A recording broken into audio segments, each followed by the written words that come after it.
Bueno, aquí tenéis un accidente en el que por suerte no hubo ningún herido grave y que espero que entendáis desde el punto de vista físico al final de este vídeo formativo. Bien, así que la aceleración mide la rapidez con la que cambia la velocidad, pero la velocidad es un vector y como tal tiene un módulo y también tiene un vector unitario cuyo módulo es 1, pero que indica la dirección y el sentido del vector de velocidad, ¿no? Entonces, como podéis ver aquí, la velocidad, ¿vale? Tiene un módulo v y el vector, que en este caso unitario, que es el vector tangencial, porque nos indica que la velocidad es tangencial en cada punto en el que se aplica. Si aplicamos la regla de la cadena, entonces la derivada del vector velocidad con respecto al tiempo sería igual a la derivada del módulo de la velocidad por el vector unitario t sin derivar, más la derivada del vector unitario por la velocidad sin derivar, ¿vale? Por su módulo sin derivar. Eso es lo que tenemos aquí en esta expresión. Esto es la aplicación de la regla de la cadena. Bien, esto es lo que tenemos aquí. Esto que tenemos aquí es la aplicación de la regla de la cadena y el primer término sería la derivada del módulo de la velocidad con respecto al tiempo por el vector unitario sin derivar, ¿vale? Acordaros que esto viene de aquí. Lo siguiente pues sería el segundo término, que es la derivada del vector unitario con respecto al tiempo por el módulo de la velocidad, que lo tenemos aquí, sin derivar. Así que al derivar la velocidad con respecto al tiempo, para calcular la velocidad, nos encontramos con que hay dos componentes intrínsecas de la aceleración, ¿vale? Esta primera componente de aquí lo que mide es cómo varía el módulo de la velocidad con respecto al tiempo. Es decir, si nos vamos de nuevo a este dibujo, imaginaros dos situaciones en las que el movimiento empieza aquí y aquí tenemos esta velocidad, ¿vale? Sin embargo, aquí la velocidad sería mucho mayor.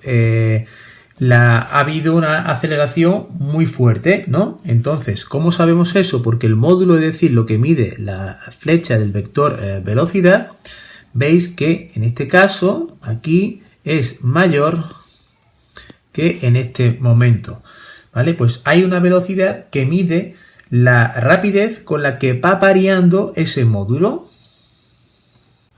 Sin embargo, este otro término nos dice que también hay una aceleración que va a medir la rapidez con la que varía el qué. Pues si esto es lo que varía, el vector unitario, lo que mide es, lo que nos da una idea es del sentido y de la dirección del vector velocidad, entonces lo que mide esta aceleración, esta de aquí, sería la rapidez con la que varía la dirección y el sentido de la velocidad. A la aceleración que mide la rapidez con la que varía el módulo de la velocidad con respecto al tiempo se le llama aceleración tangencial, ¿vale? Esta que tenéis aquí, la aceleración tangencial, que también va a ser tangente a la trayectoria tal y como es el vector velocidad en cualquier punto. Y después a la aceleración que mide la rapidez con la que varía el cambio en el módulo en el sentido de la velocidad se le llama aceleración normal o aceleración centrípeta, porque está dirigida, como veis, hacia el centro del radio de curvatura. Vais a entender esto fácilmente cuando os explique esta siguiente situación real, ¿no? Si vais con vuestro vehículo, imaginaros que vais por aquí, por este punto, ¿de acuerdo? Estáis describiendo esa trayectoria, esta curva, ¿vale? Por aquí. Pues bien, si pisáis el acelerador de vuestro vehículo, lo que sucede es que la aceleración tangencial aumenta. ¿Por qué aumenta la aceleración tangencial? Porque mientras más piséis el acelerador de vuestro vehículo en menor tiempo, la velocidad aumentará más en menor tiempo. Por tanto, la aceleración tangencial será mayor porque se va a producir un cambio de la velocidad en poco tiempo muy grande, ¿no? Cuando pisamos el acelerador. Por otro lado, para que seáis capaces de tomar esta curva con vuestro vehículo sin que el vehículo pues vaya hacia donde dice la velocidad, es decir, hacia afuera de la curva y os salgáis, ¿vale? Y tengáis un accidente, pues para que no se produzca esa salida de curva, lo que tenéis que hacer es una aceleración normal o centrípeta dirigida hacia el centro de curvatura. ¿Cómo hacéis eso? Pues con el volante, cuando aplicáis una fuerza en el volante hacia el centro de curvatura, la fuerza que aplicáis con el volante es hacia el centro de curvatura, pues lo que estáis produciendo es un aumento en la aceleración centrípeta o normal, y eso hace que varíe el sentido y la dirección de la velocidad, ¿vale? Porque si el sentido de esta velocidad está para aquí, si queréis tomar la curva, el sentido y la dirección tiene que ir cambiando hacia aquí en el sentido de la curva, ¿vale? Pues bien, ya tenéis que entender perfectamente, a falta de la experiencia de laboratorio que voy a mostrar en los siguientes vídeos, que la aceleración tangencial, que es este miembro que resulta de derivar la velocidad con respecto al tiempo, pues nos mide cómo varía la rapidez con la que varía el módulo de la velocidad instantánea, ¿vale? Su dirección y su sentido va a ser igual que el vector velocidad, es decir, tangente a la trayectoria, y lo podemos calcular a partir de esa expresión que obtenemos de aplicar la regla de la cadena a la derivada del vector velocidad, ¿vale? El primer miembro de la aplicación de la regla de la cadena al vector velocidad. ¿Vale? Aquí tenéis la aceleración tangencial, mide la rapidez con la que varía el módulo de la velocidad con respecto al tiempo, y tiene, porque es un vector igual que la velocidad, su sentido y su dirección viene determinada también por ese vector unitario tangente a la trayectoria en el punto en el que queramos saber la aceleración tangencial. Y por otro lado tenemos la aceleración centrípeta o normal, ¿de acuerdo?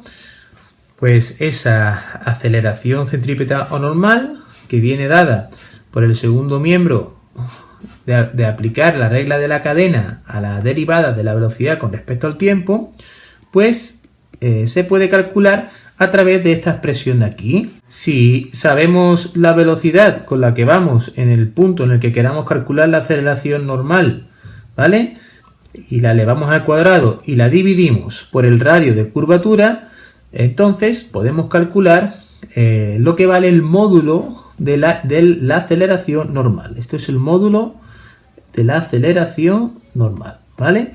Y esto es el vector unitario de la aceleración normal, que nos dice, la n nos dice, pues que está dirigida hacia el centro de curvatura. Esto lo tenéis que entender fácilmente si pensáis en el ejemplo anterior. A ver si nos situamos en el punto que os dije aquí, y imaginaros que vais a una gran velocidad, ¿de acuerdo? Entonces, si queréis manteneros aquí en la trayectoria curva, si vais a una gran velocidad, ¿qué tenéis que hacer? Pues tenéis que variar la dirección y el sentido de esa velocidad, ¿vale? Hay que variar esa dirección y ese sentido, pues en poco tiempo. Es decir, hace falta aplicar una gran aceleración normal o centrípeta. ¿Cómo hacéis eso? Pues simplemente con el volante lo que hacéis es girarlo hacia dentro de la curva, y esa fuerza es la aceleración normal o centrípeta que os permite manteneros en esa curva, ¿vale? A mayor velocidad, mayor aceleración normal o centrípeta tenéis que hacer para manteneros en la curva y que vuestro vehículo no salga de esa curva. Por otro lado, la aceleración normal depende de manera inversa del radio de curvatura. Eso quiere decir que si la curva, en vez de ser esa que tiene ese radio de curvatura, pues fuese una curva más cerrada, ¿vale? Su radio sería menor. Si el radio es menor, la aceleración normal, si el radio es menor, la aceleración normal que tenemos que aplicar para mantenernos en la curva tiene que ser mayor también. Es decir, tenemos que variar la dirección y el sentido de la velocidad también en poco tiempo para mantenernos en la curva. Así que, ¿cuándo tendremos que hacer mayor fuerza con el volante hacia el centro de curvatura? Es decir, o lo que es lo mismo, ¿cuándo tendremos que aplicarle mayor aceleración normal a nuestro vehículo para mantenerlo en una curva? Pues cuando vayamos a mayor velocidad y cuando la curva sea más cerrada, entonces tendremos que aplicarle una mayor fuerza al volante hacia el centro de curvatura o experimentar una mayor aceleración normal para mantenernos en esa curva. La cuestión sería la siguiente. Cuando vamos a tomar una curva, ¿qué tiene más peso a la hora de nosotros tener en cuenta para hacer la fuerza en el volante y causar la aceleración normal que nos haga falta para mantenernos en la curva? ¿Qué tiene más peso, la velocidad o el radio de curvatura? Pues bien, si nos vamos a la ecuación matemática, tenéis aquí, veis que la velocidad está elevada al cuadrado, mientras que el radio de curvatura está elevado a 1, ¿no? Entonces, la velocidad, al estar elevado al cuadrado, tiene bastante más peso que el radio de curvatura. Así que muy importante a la hora de entrar en una curva, más importante que sea cerrada, es entrar con la velocidad adecuada. Porque si nos pasamos de velocidad, al estar elevada la velocidad al cuadrado, entonces vamos a tener que hacer una gran fuerza con el volante hacia el centro de curvatura para mantenernos en esa curva. Y volviendo al vídeo inicial, en el que podíais ver el accidente producido, fijaros aquí en este punto.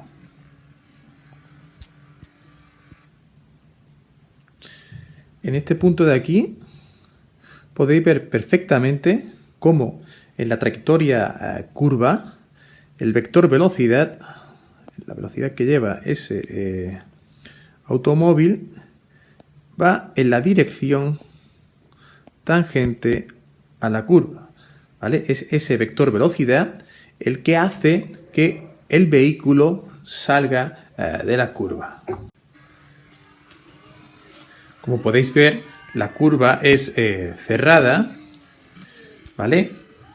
Pero mucho más importante que la curva sea cerrada es el exceso de velocidad con el cual este coche ha entrado en la curva. Y sin más despedirme, esto es lo que pasa cuando no nos ajustamos a las leyes de la física y de la naturaleza. Estas leyes son matemáticas y objetivas, creas tú o no creas en ellas. Así es cómo funciona nuestro mundo natural, con unas leyes físicas que siempre se van a cumplir. Un saludo y nos vemos en la próxima lección, en la que voy a hacer un experimento sencillo para que entendáis definitivamente qué es la aceleración.